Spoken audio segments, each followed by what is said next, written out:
جو سب سے اہم مسئلہ ہے آج کل جو زیادہ پوچھا جا رہا ہے اہل ایمان کی طرف سے، کہ گرمیوں کے ایام شروع ہوئے اور نماز کی حالت میں انسان کو پسینہ آتا ہے،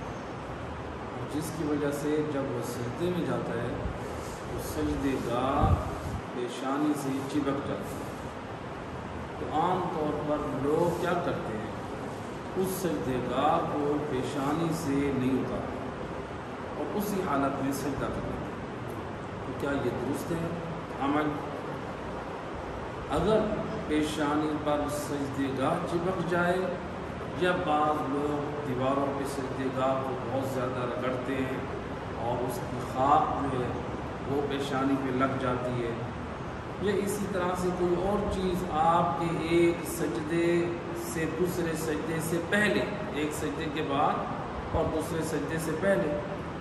کوئی ایسی چیز رکاوٹ آ گئی آپ کی پیشانی پر، اس کو دور کرنا واجب ہے۔ تو اب یہ جو خاک لگائیے جو بہت زیادہ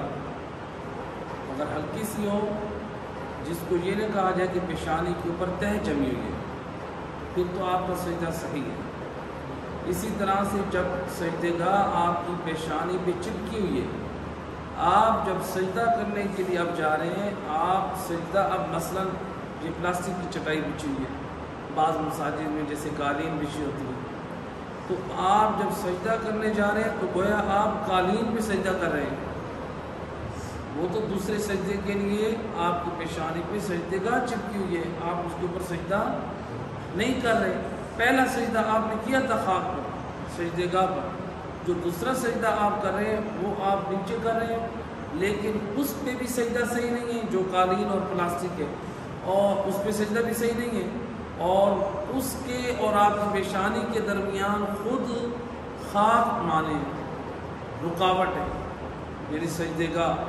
جو پہلے سجدے کے وقت آپ کی پیشانی سے چپکی تھی۔ تو اس لیے ضروری ہے جب آپ دوسرا سجدہ کرنے لگیں آپ کی پیشانی پہ کوئی چیز بھی نہ ہو جو پہلے سجدے سے سجدے گاہ چپکی ہے، اس کو دوسرے سجدے کے لیے آغا سستانی اور ہمارے فقہاء فرماتے ہیں اس سجدے گاہ کا اتارنا واجب ہے، ورنہ وہ رکاوٹ شمار ہوگی اور وہ آپ کا سجدہ صحیح نہیں ہوگا۔